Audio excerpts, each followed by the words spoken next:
Some of you have already filled it out, right? Anybody that wants to and has to, this would be the time to do it. Can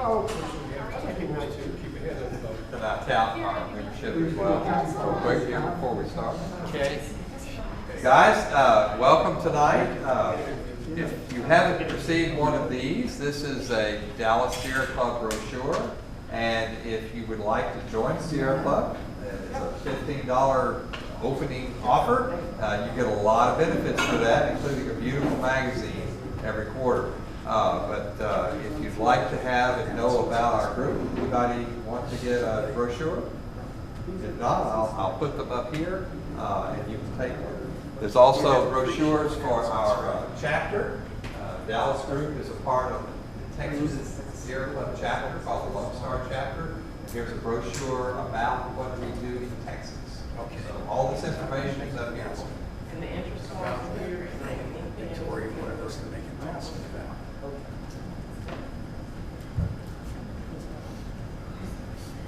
I don't know.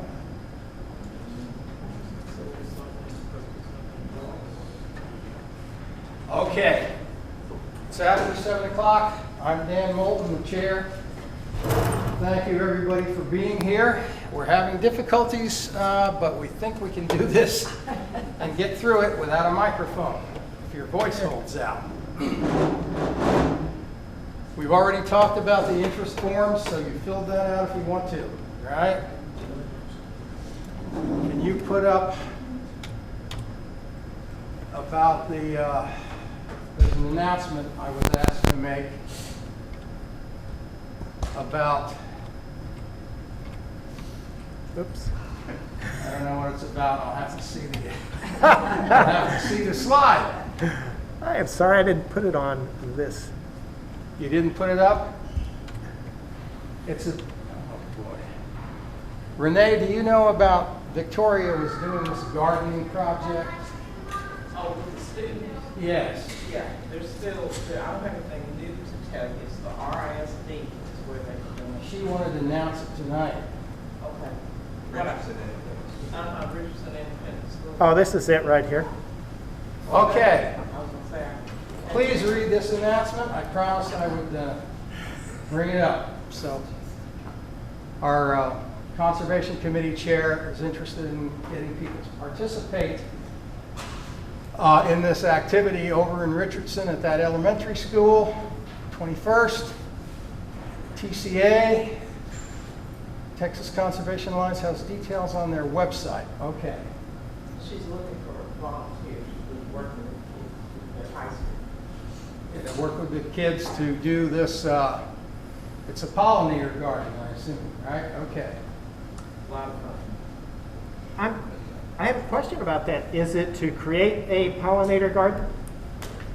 I think it's to, it may be not just to create one, but they may have some, most landscapes have some pollinators in them you don't know, and they're not aware of it. Oh, I okay. think she's teaching them how to maybe add to it and keep the garden growing free of the weeds, sort of like the Trinity River group that they do. I see. Okay. If she's looking for volunteers, how do we contact her? TCA Alliance has details on their website, On the website. Texas Conservation Alliance. There may be something on our website too. I'm not sure. If anybody's interested, one thing you can do, if you don't want to go through the website, is on the back of, when they get a piece of paper, and you put your phone number and your name, I can pass it on. That would be a good idea. Okay.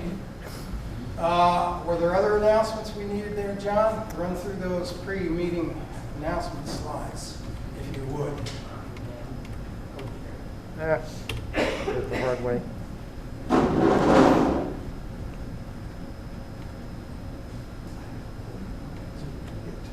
Okay.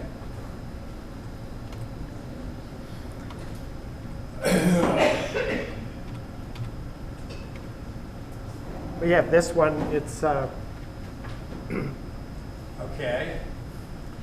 Chris? Yes, well, for some reason, this has still not appeared on our it on the calendar. If I go to the calendar, I can see it, but if it's not there. So, Well, excuse me.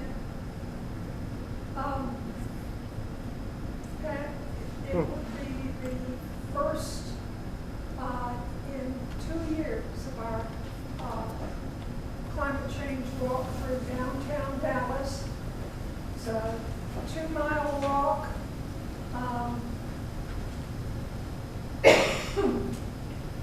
On Sunday, May 15th at 3 p.m. And if you're interested tonight, come over and give me your contact information. Make sure that you get all of 7. Say, Chris, I did try to go to Eventbrite to get a ticket, and it's didn't work yet. Because you sent me a link to Eventbrite to register. To who? Eventbrite. Yeah, the Eventbrite thing is working. Okay. Well, I did try it today. You can register by talking to me too. Okay. but don't get too close to her. Sorry. Okay, more announcements, John? Nope, just you. Just me. Just Okay, now at this point, before our speaker, we would go through our committee reports. The Conservation Eco Action Committee Chair is not here.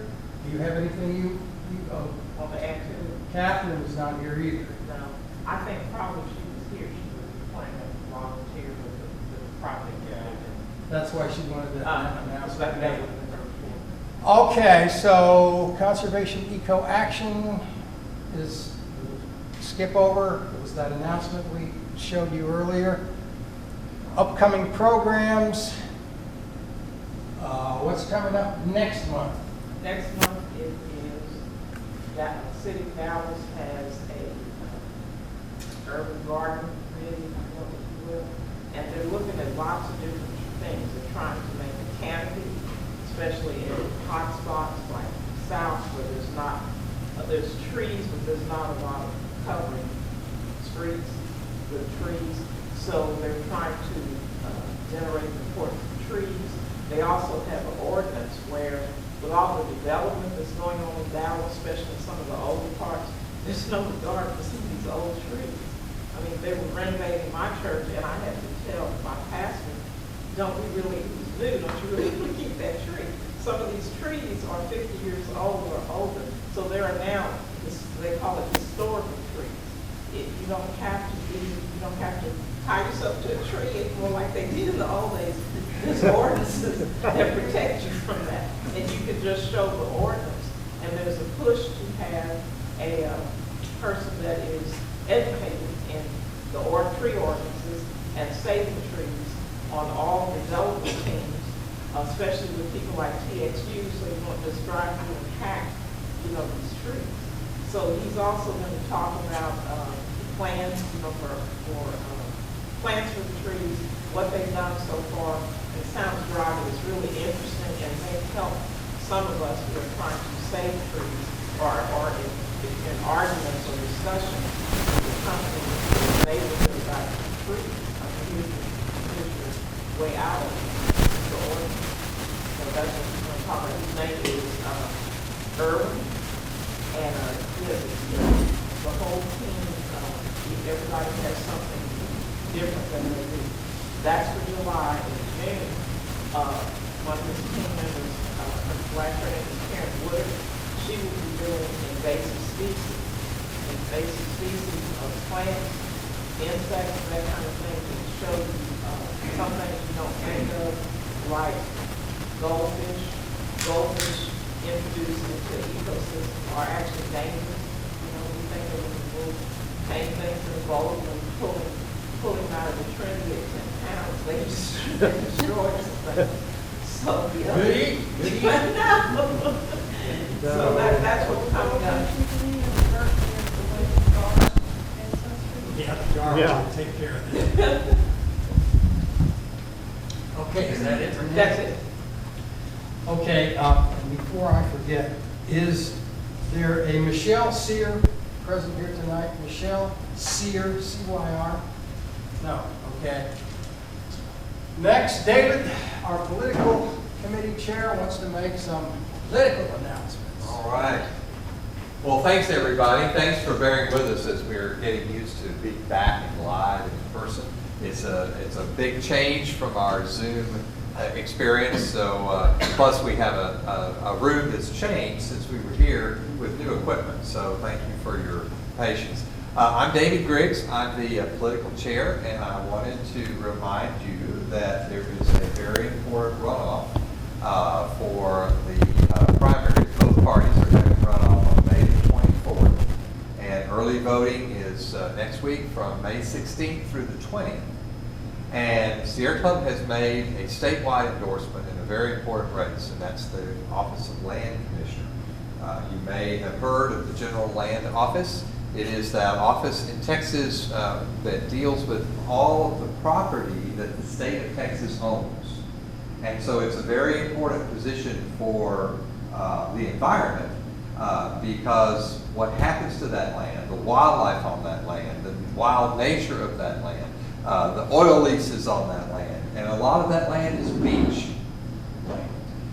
And you can imagine all of the threats to the environment that are along our coastal highways and byways. So it's a very important position. Jay Clayburgh is the candidate that we've endorsed. He has a lifelong conservationist. He's done a lot of work. He cares deeply about our open spaces and is concerned about climate change. We've not had a strong candidate for land commissioner in a long, long time. So I encourage all of you to participate in that. He's running in the Democratic primary. If you didn't vote in a primary, you're eligible to vote in the runoff. If you voted in the Democratic primary, you can obviously vote in the Democratic runoff. The only thing that would disqualify you is if you voted in the Republican primary. They won't let you change to vote in a different runoff. So you either had to not have voted in the primary or have voted in the Democratic primary for you to participate in the Democratic runoff. But that's the runoff that he's in. So please, I encourage all of you to go and support Jay Clayburgh, even if that's the only vote you cast in that May 24th runoff.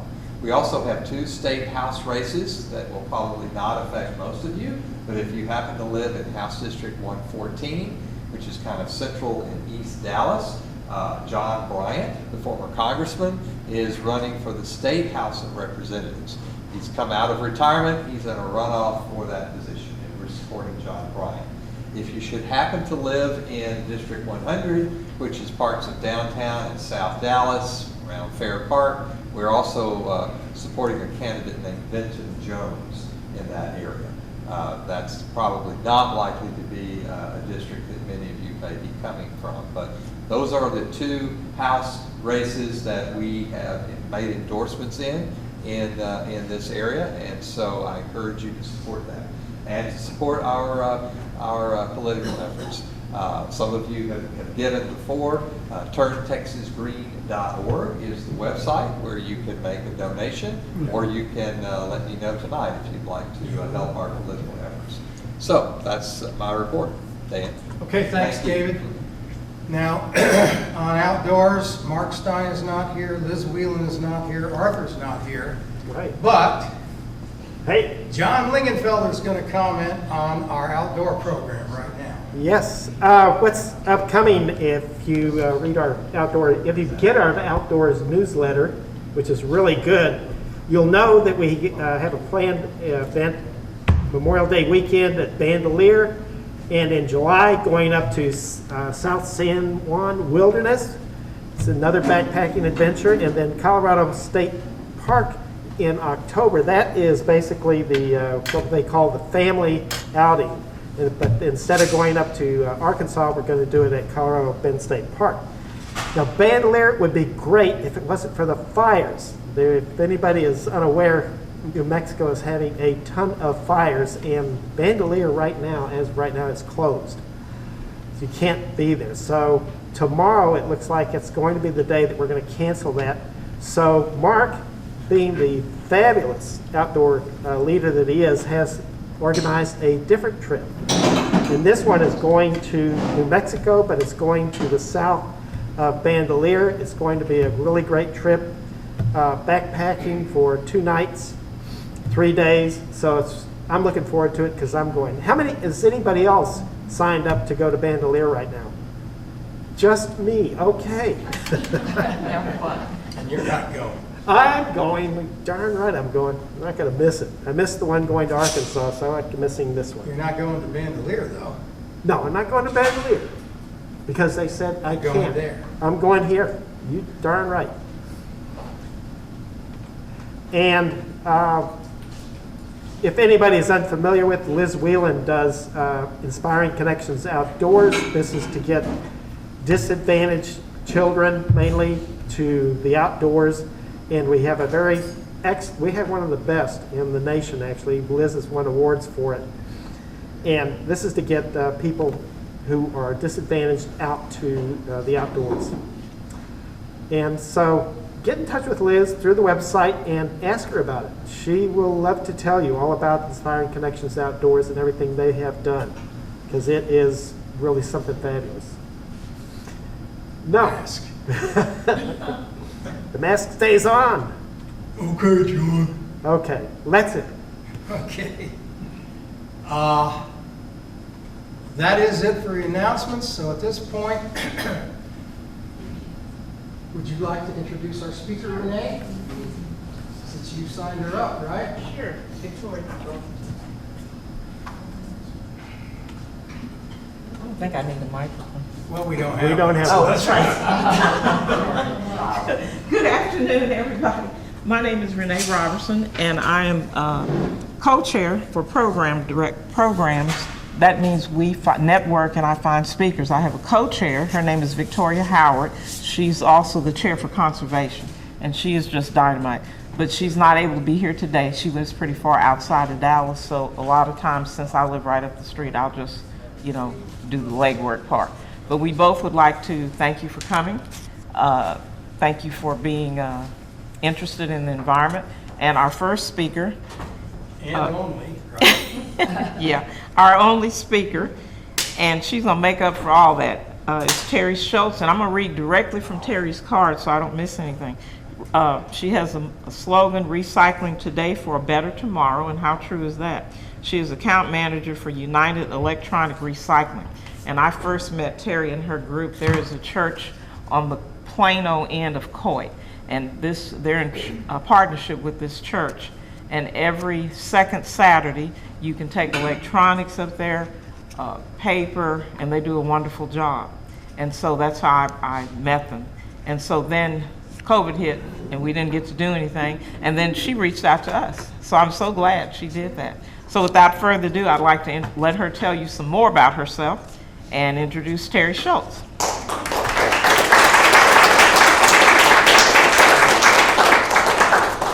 Good afternoon, and thank you so much for that wonderful introduction.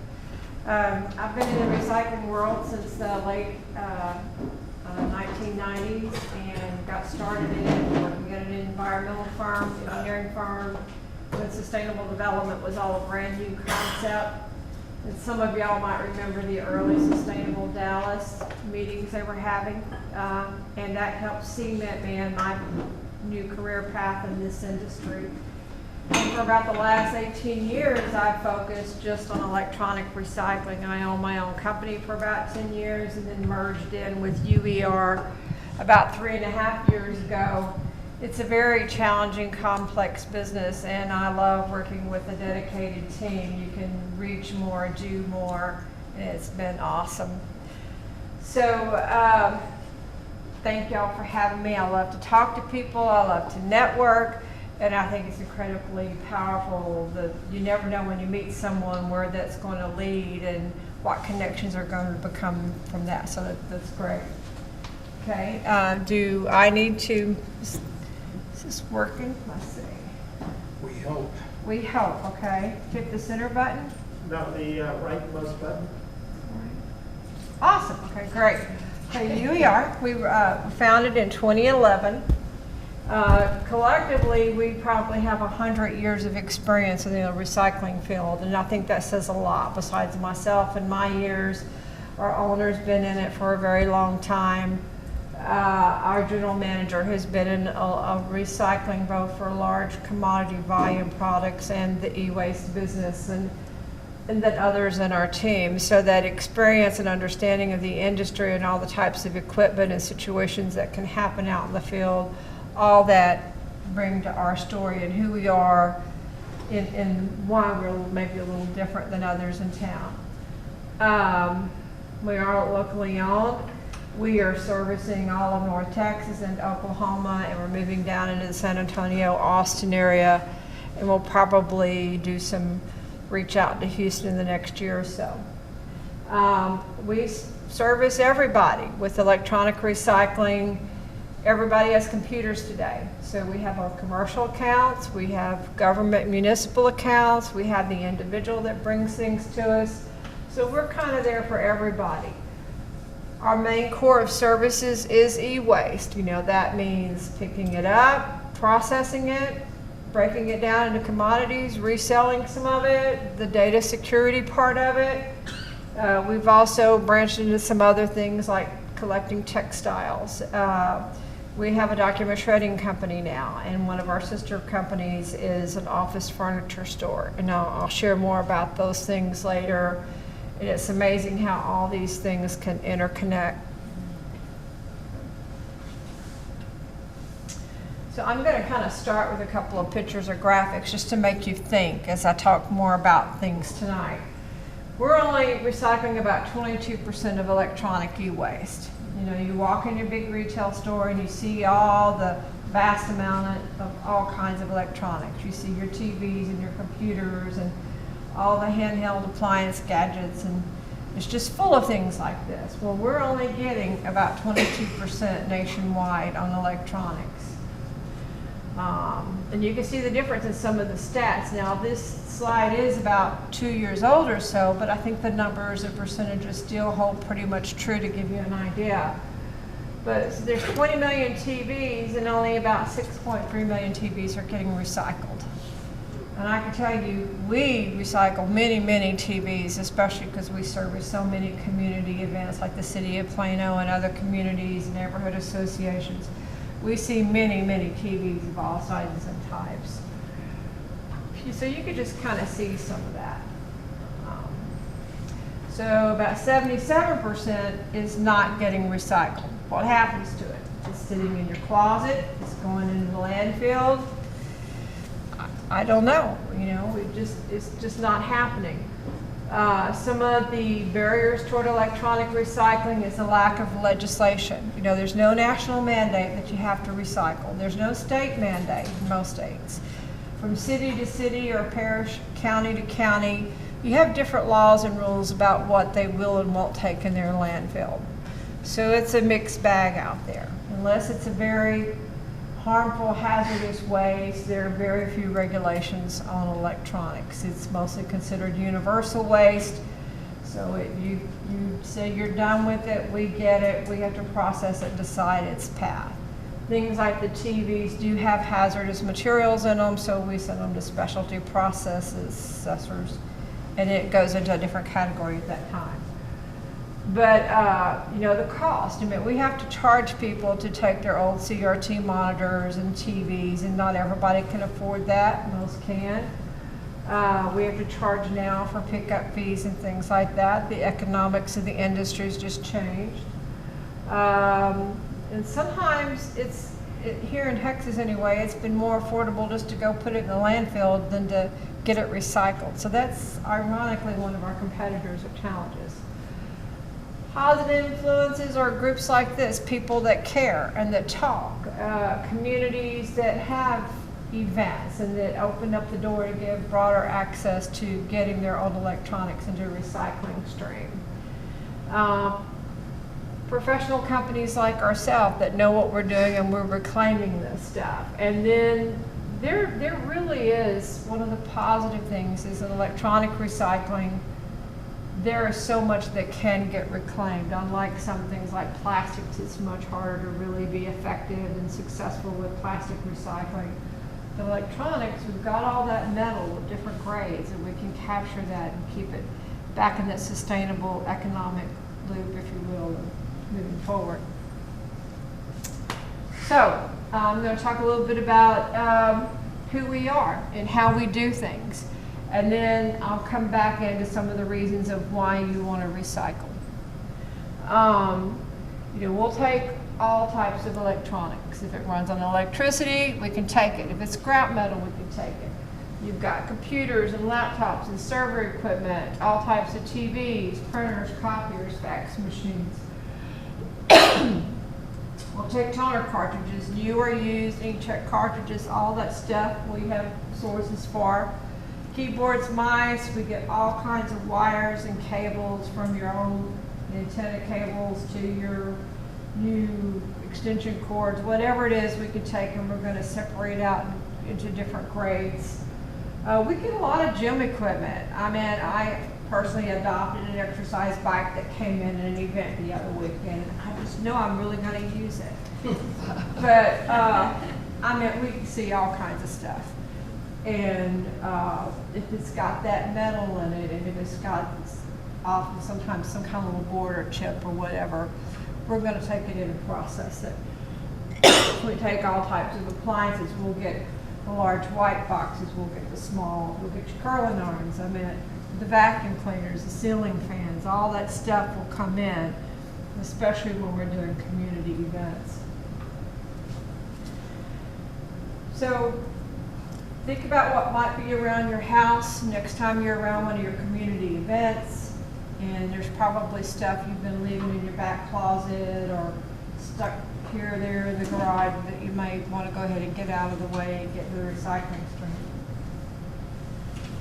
Who's our customer? Like I said, everybody today uses computers. You can be a church, you can be a business, it's you as an individual, you nonprofit org, all sizes of corporations and industry, they need us. Everybody goes through upgrades, and so we're here to service all these different types of footprints. One of the fields that I personally work in a lot is the office tower events. Work with the property management companies, and we're there at these towers for a couple of hours on the regular rotations through the years, and tenants bring electronics down, and then people bring things from home. And then there's all the, like I said, the community events.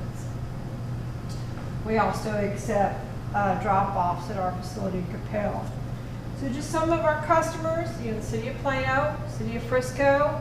Frisco has an outstanding recycling program, not just for e-waste, but all kinds of stuff. And they are a flagship city. One of them here in North Texas is really doing some innovative stuff. CBRE, property management groups, like I talked to, is just one of them that I work with, all these big towers around. University of Texas at Arlington, I have a great program with them where they have big recycling totes around campus and like 14 of their buildings, and we go in and service those. And then they have open community events. If you're down in Arlington and you need to recycle twice a year, that's open for anybody pretty much.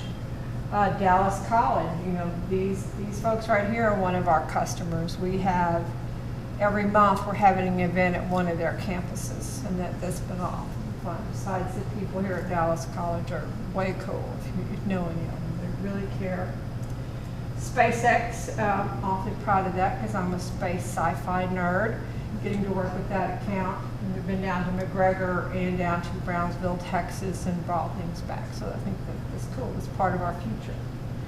Honda Finance, Reach Local, Susan G. Komen, that group has been a customer of mine for many years, and it came from the office tower events. They were in one tower and they moved, and they call me when they move, but they've been a client of mine a long time, and they really care about doing recycling the right way, besides the good that they do for so many of us in the world.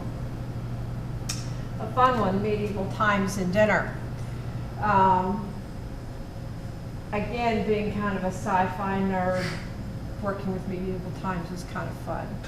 But it's just a story. Just last week he called me and says, Terry, I need to recycle. Can you go to our castle in Dallas and pick up some of our electronics? And he says, you know, I got reminded because I was at the City of Plano at one of the church events, and I saw what y'all were doing, and it just reminded me about all this. So I'm at 2 stories right in a row where that collection event broadened that awareness level. It's kind of fun. That picture up there is actually the city of Frisco and their collection area, the residents. I think you do have to be a resident up there, but they collect electronics, and we're going up there at least once a week now to get electronics and bring them back to our facility. And that is probably one of the City of Plano events with our truck there. I'm sure how many of y'all participated in community events where you drove up in your car and they helped you unload your stuff. You know, not just with us, but anybody. It's pretty common. Yeah. Okay, this is some pictures of our facility. It begins with things coming in. Everything that comes in is going to get weighed. Every load is tagged and given a number as it processes through the facility. So at the end of it all, we can report our net weight, the type of equipment, where it went. We send out reports to customers and the like. Lots of computers, receiving area. And this with all these red boxes, we had a really big program with Walmart for a while where they were sending us stuff end of life, retail. They didn't want it back out. And so we had to break down all the boxes and separate out the components for recycling. Huge project.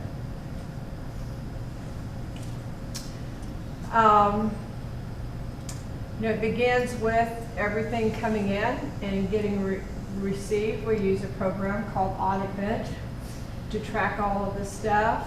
We sort by category: printers, computers, laptops.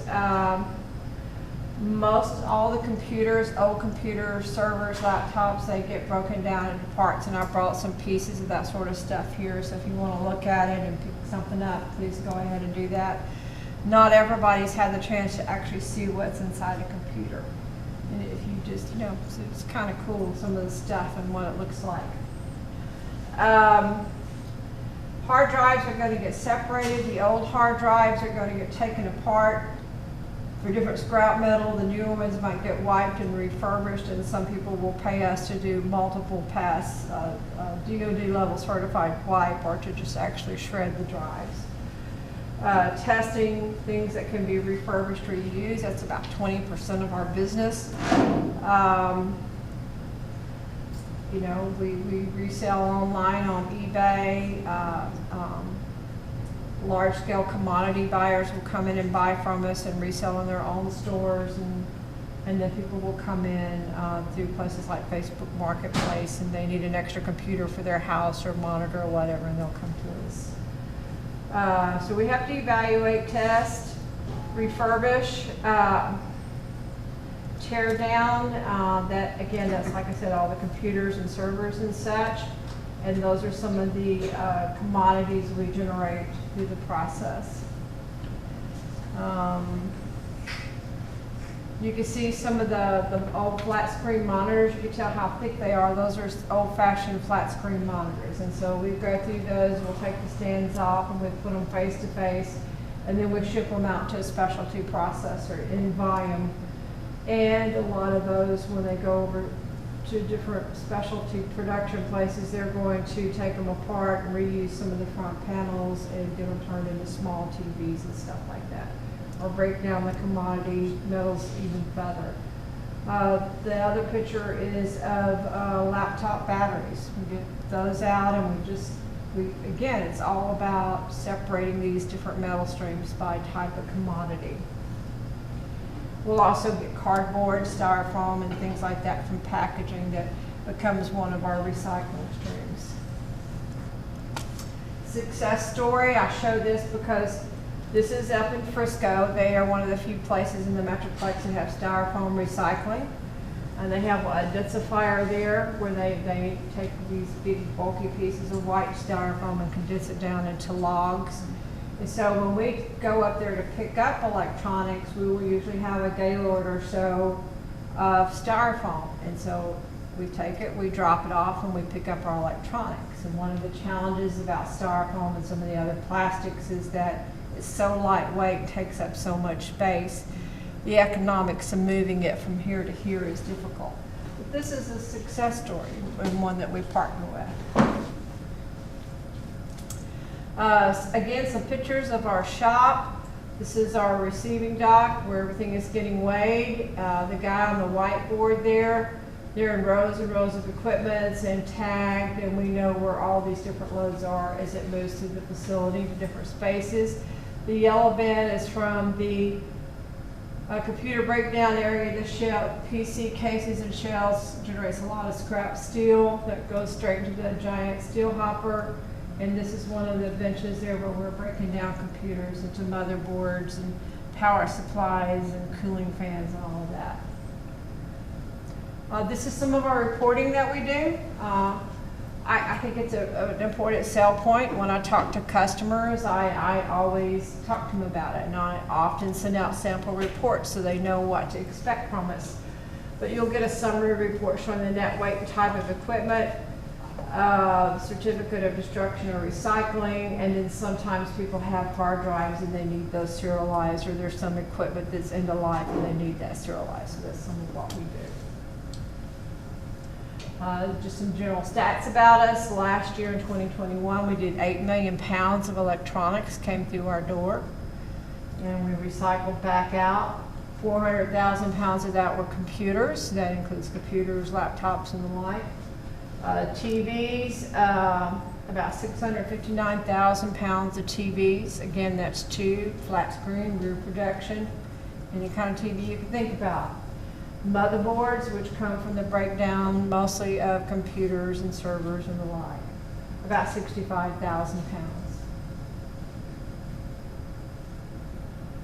pounds. Just some of the economics of our business. When I first started in the business, you didn't charge anything to take electronics, and sometimes you even went and paid a little bit for it. That's much rarer today. It has to be a large commercial scale account with hundreds of systems to really get rebates back to make that viable. But it's the cost of labor, it's the processing, it's the warehousing, the transportation, the insurance. And some of the value, of course, is the commodities, the resale, and our service fees that balance all this out. It is those positive income points that keep us from having to charge 20, 30, 40, 50 cents a pound to do all this.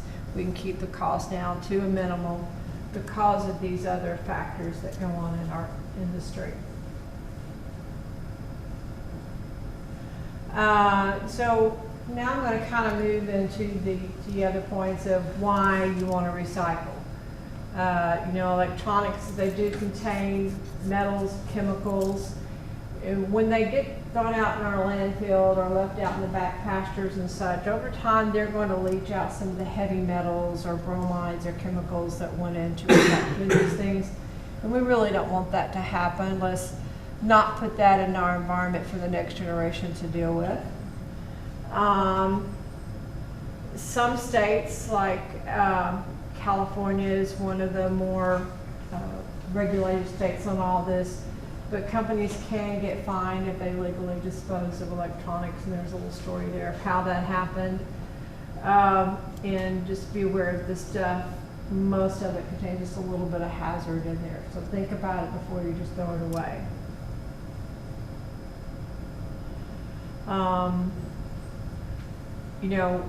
If it's not done right, there are still some exporters that will send this off to third world countries. We do not do that. We don't need to. We're here in North Texas where there's all kind of metal recycling companies and specialty places.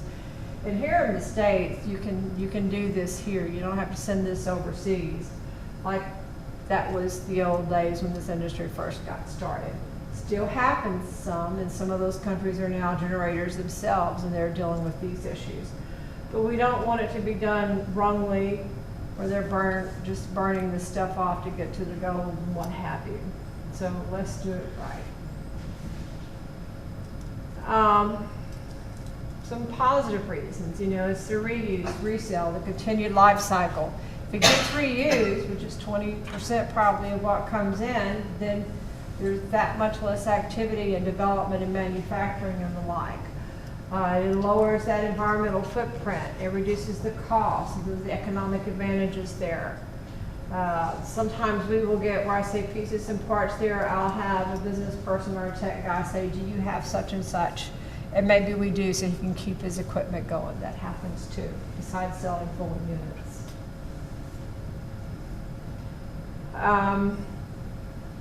Data security goes along with your recycling. If you just leave it in your house, or you're casual about what you do, or you just may donate it to a charity or something, there's some risk to that. You do want to be sure that your computers, just going somewhere where they're going to check for the hard drive. That's computers, that's your printers, things you might not realize have hard drives or some memory storage in there. Make sure it's a reputable company, that they have a plan for managing all those hard drives and data in your equipment. That's important. And again, that picture over there is of the shred. We have a shredder. We can shred at our facility. It's actually a portable shredder, and sometimes we'll go to a company and shred on site. That is Jeremy, and he is actually breaking down hard drives, and all the old hard drives that kind of get broken down in different metal components and that little memory fingerboard that's in there. Commodities, it's less virgin materials used, and I'm sure you've had other people talk about mining and the hard effects it has on our landscape when we're mining. That reduces that impact some. It keeps things back in the supply chain, less landfill usage. Instead of just always buying more, we're reusing some of these things. And in my statement that I put together, it's a gift for our future, our children, and our earth, when we're doing things responsibly.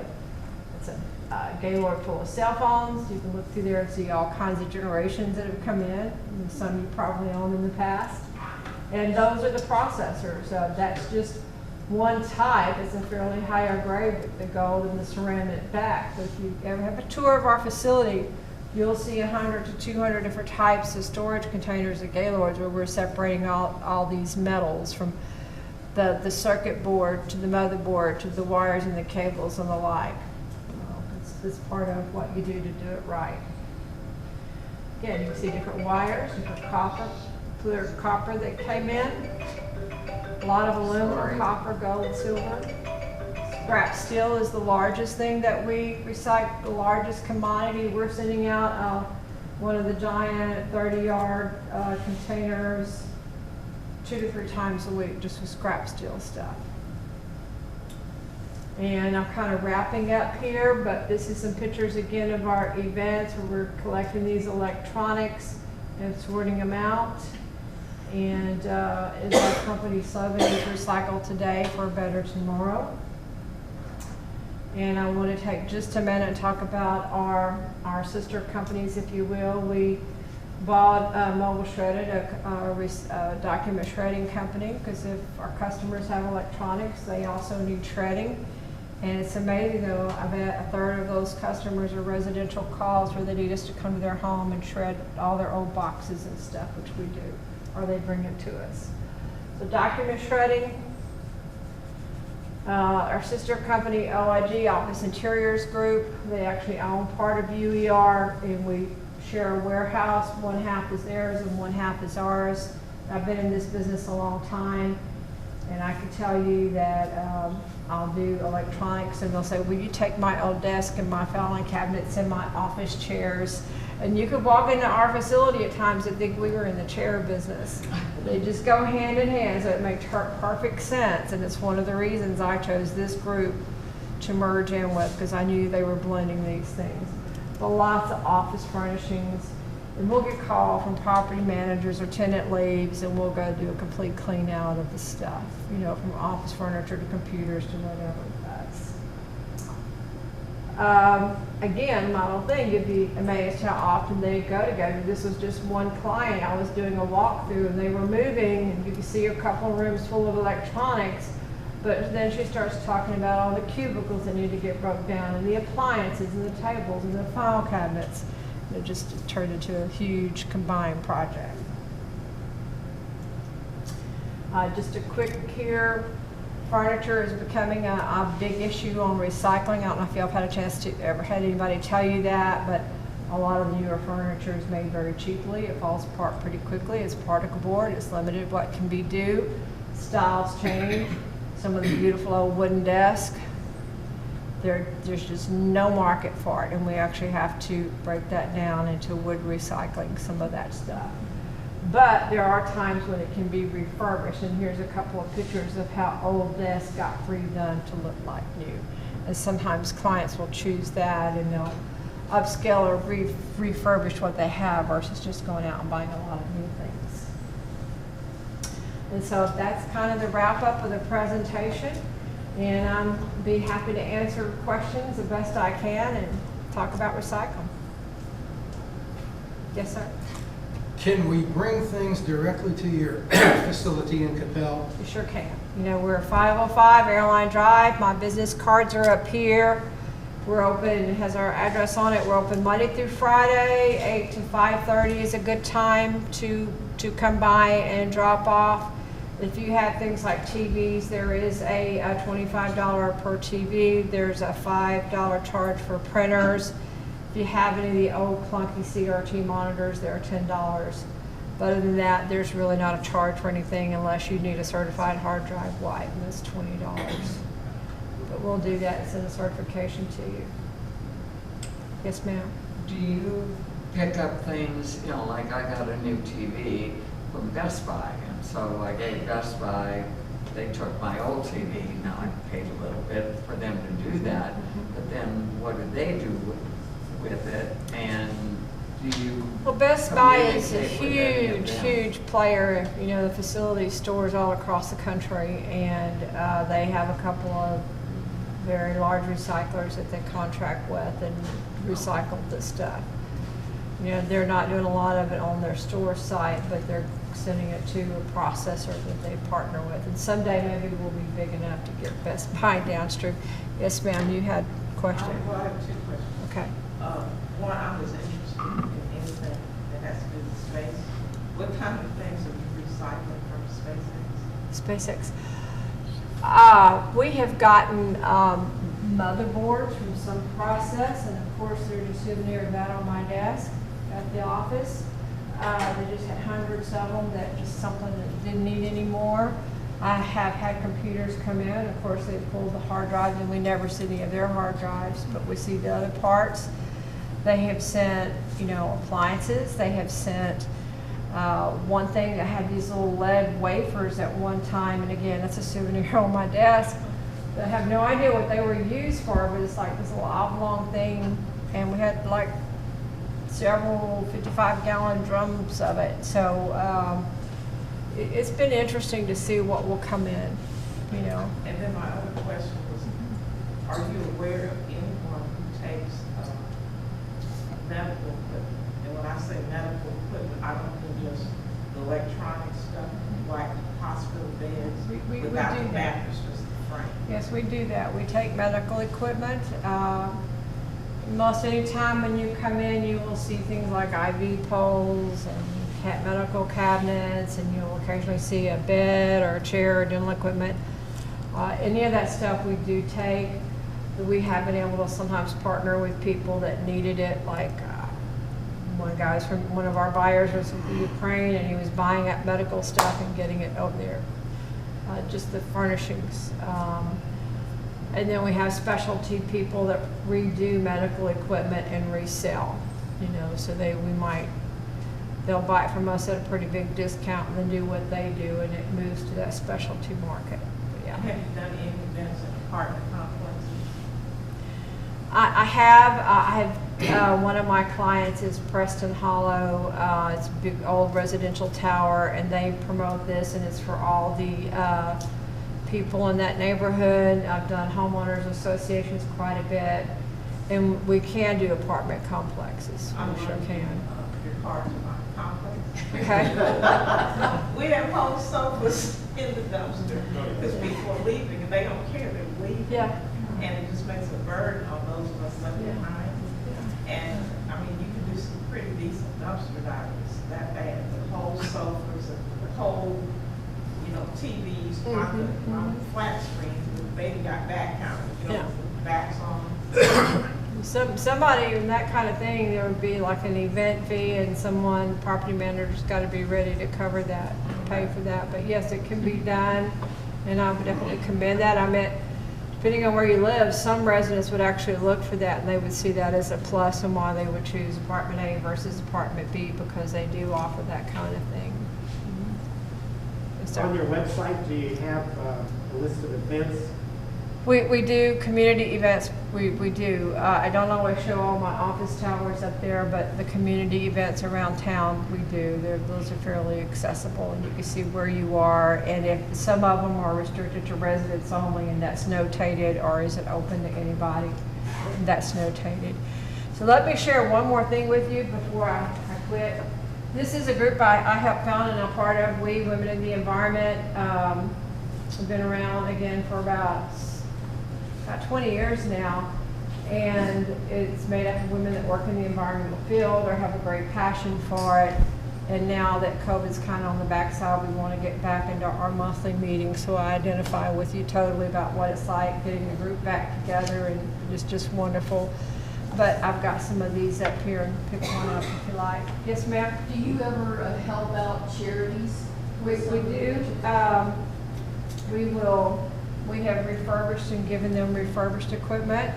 I've also gone in and waived charges and helped pick up hazardous stuff that people left. You know, sometimes they think they're doing good and they will leave a big burden with nonprofits or churches, or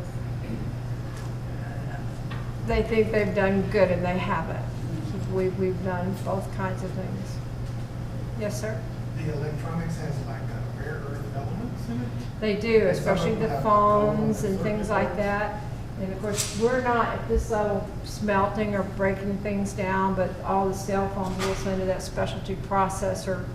They're going to tear them apart and wipe them and then get it all into different levels. There's several different steps. I mean, it comes into our facility, it's a mass clearinghouse, if you will, all types of generations of electronics and types.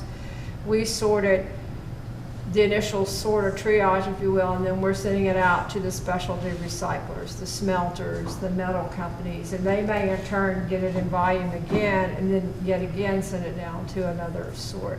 So it's several steps involved in getting it all done. Yes, sir? You take lead acid batteries? Say that again? You take lead acid batteries? Yes, we take lead acid batteries. We take auto batteries, laptop batteries, alkaline batteries, rechargeable batteries, all the above we take in. We sure do. With no charge? No charge. Exception would be if someone, like a company, comes in and they have barrels of alkaline batteries, I'm going to have to charge them. But if it's just a few, like we'd commonly do in a smaller business or from home, we just blend it in with our recycling. But if you get a big enough volume, they become a cost item. Yes, sir? On the plastics, do you all actually, I mean, I know you recycle it, but does it actually get shipped to another company where they recycle it? Right. Where they land dump it, melt it, burn it? We don't collect as much plastic as we did. When I first started, there was a huge interest in the ABS plastics, you know, the beige or the black, and it was a big industry. It's very minimal now. If you look at computers today, they have a lot of different types of plastic. If you take your laptop or any gadget you have in your home, you're going to see all kind of textures and sheens on these plastics. So it's much harder to get plastics in a quantity to do anything with. So a lot of that stuff is probably going to get shredded, or it may stay with the scrap steel, and then it, all the things with steel and some plastics or what have you on them, they're going to go through a giant shredder at the big metal recycling bin, and there will be some shredder fluff that gets disposed of in the right way. Do you ship it back out by rail? I mean, Not at our facility. Everything from our place goes by truck. By truck. You know, we're taking it and delivering it, or they're sending their trailer, or they switch out the containers. But we don't. Ultimately, when it hits the rail level, it's when a big commercial metal, like Commercial Metals or Gashman's in Fort Worth, where they have millions of pounds of this stuff and they send it You out. see it in Houston, this deal. Yeah, right. Any Yes, other sir. questions? You have one? Actually, just curiosity, because I noticed on the list of all the things, you had toner cartridges to recycle. What exactly happens to those? Again, we're going to collect them and buy them, and then we'll send them out by the pallet load, pallets of them at a time, to a specialty printer recycler, a toner recycler, and they'll refurbish them, you know, clean them out, repair them, refill them. Not all can be refurbished and reused, but there's a good percentage that can. This is those big toners, not the little one in your home Both, computer? all. The ink jets, those are recyclable. Those are probably easier to recycle than some of the big toner cartridges.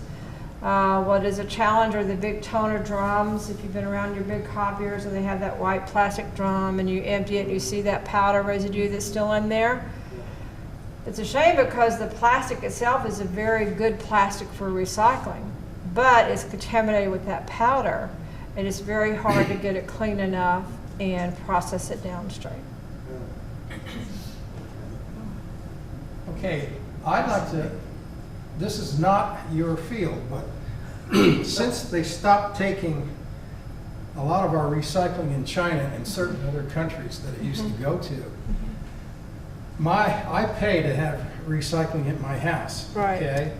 And they keep taking the same things they always took, newspaper and plastic and glass and cardboard and so on. And I'm wondering where it's going. Do you have any ideas about that? I do. Again, you know, the story is it's going to go to a MRF, and they're going to separate it out. Some of them have equipment, technology that can separate out by density or What's a MRF? Municipal Recycling Center. Forgive me for not remembering the exact acronym, but it's basically Waste Management has them, Republic has them. There are several throughout North Texas where they're contracted with your cities, and they'll separate this stuff out. You know, it's a combination of separating out on conveyor belts by hand or machines that can separate out by some of the density of the materials. And then they're going to collect like your detergent bottles. Usually that's an HDPE, and they're going to bale all those together. And there are specialty recycler companies that will take that and shred it and melt it and turn it into plastic pellets that go back out into the stream. It was much harder with China backing off several years ago like they did. But here in America, we've begun to reclaim some of that, and we're getting back into the business. And I think COVID has taught us the supply chain issues that, you know, keeping some manufacturing and resource development at home is very important. And I think you're going to see we already are seeing it, we're going to see more of a trend to bring production industry back home.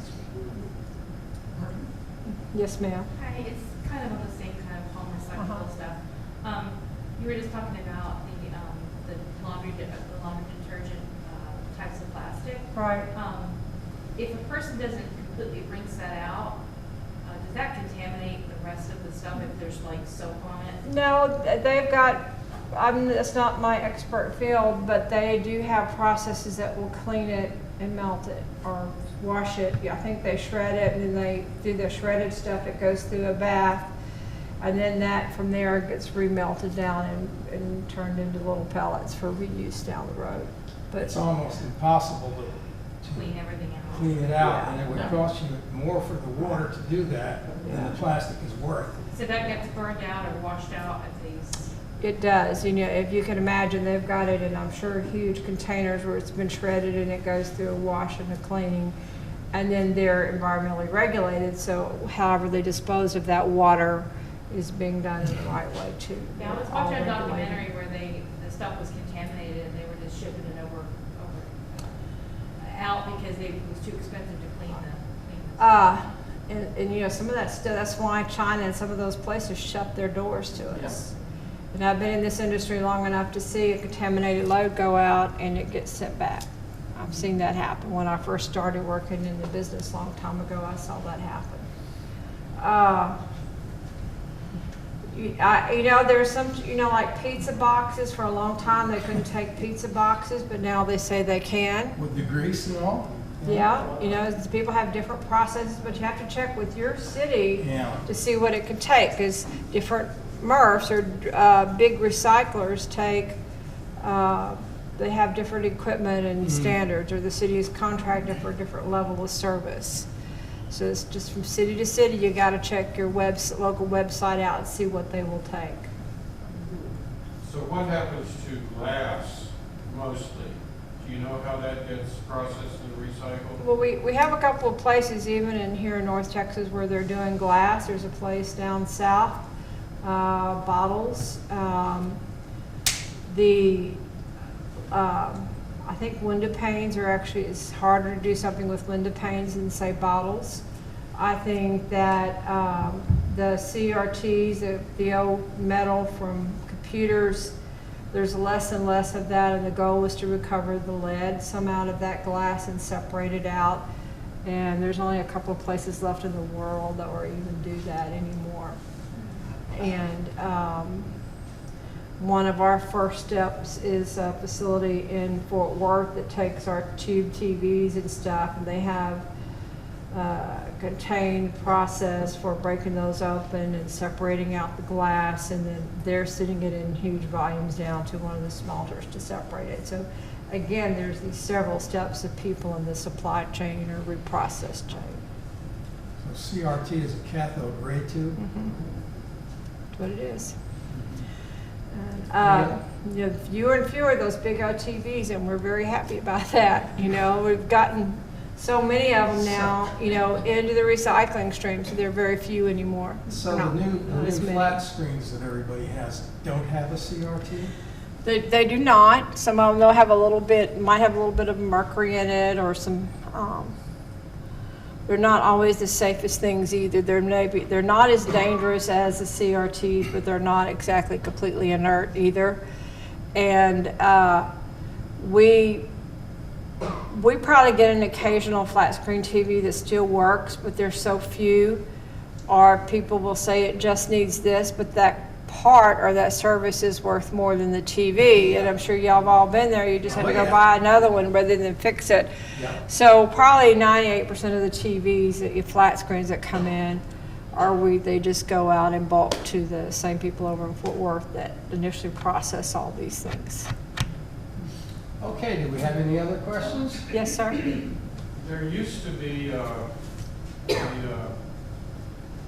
service, the guy went by the name of Dollar Bills.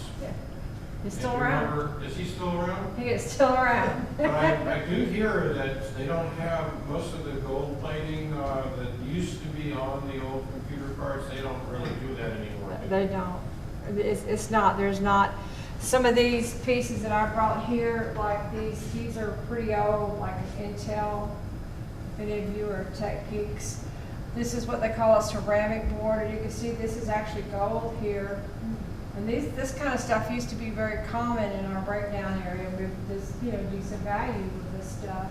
And then here was another one with some of that back there.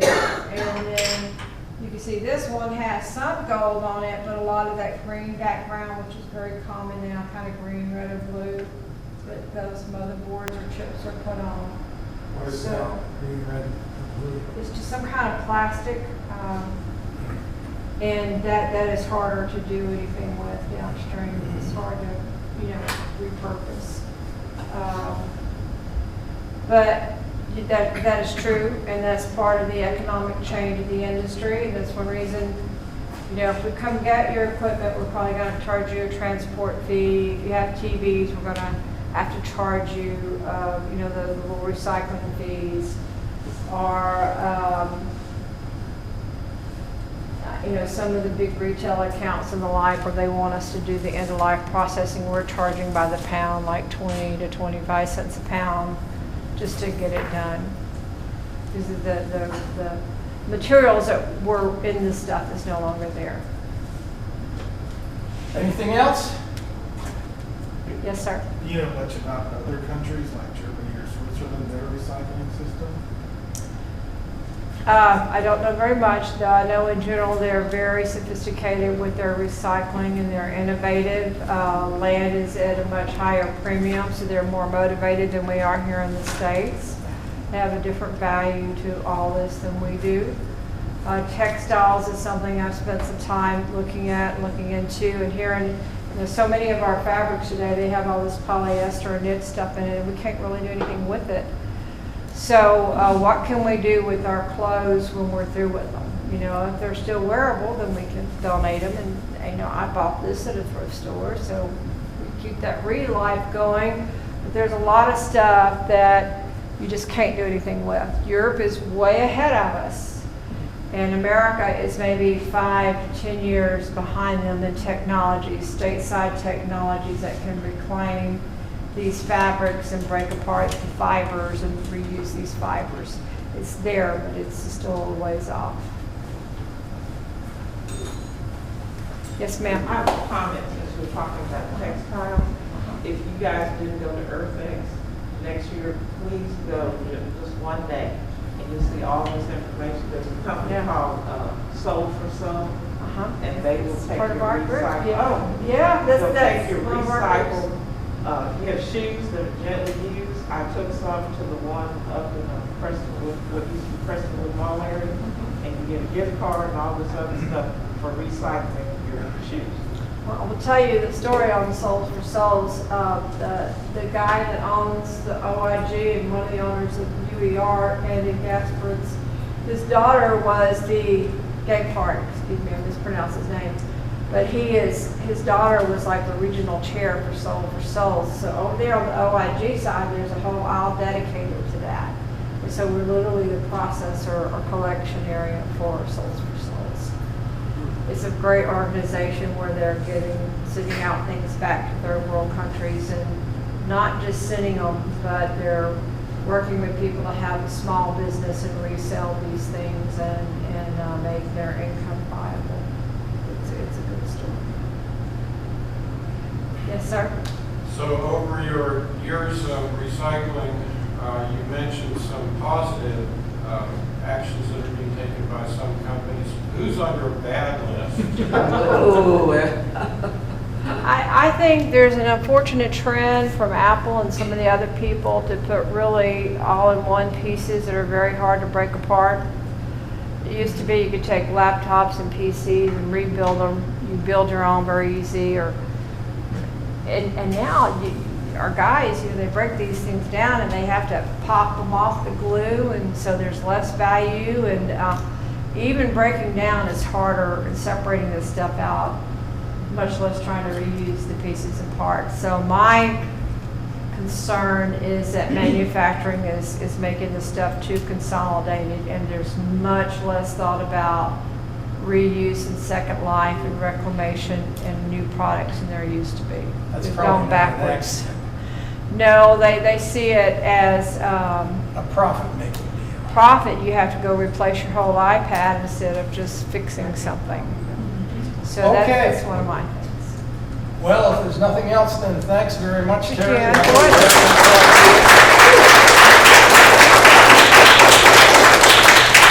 Don't forget to take a look at some of this interesting stuff up here on your way out. I don't think we have any other announcements, so we're going to adjourn the meeting at this point. Thank you, everybody, for showing up.